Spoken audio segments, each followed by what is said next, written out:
এটা আমি খাবো। আমি কি খেলাম?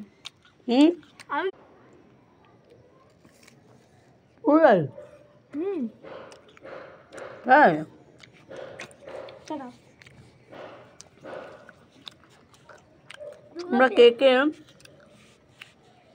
এই পেয়ারা খাও আর কে এই পেয়ারা খেয়ে তার কি ফল পেয়েছো সেটা আমাকে অবশ্যই কমেন্ট বক্স থেকে কমেন্ট করে জানিও, তাহলে আমি খুব উপকৃত হব। আমি তো আজকে খাচ্ছি আমার মাথা যন্ত্রণা বলে। আমাকে একজন ডাক্তারবাবু বলেছেন যে এই আপেলগুলো খেলে, বারবার আমি পেয়ারা বলে ফেলছি যেহেতু পেয়ারা কালারটা এরকম, এই আপেলগুলো খেলে বলে মাথা যন্ত্রণাটা একটু কম হয়। তো আমি জানি না, তাও খাচ্ছি।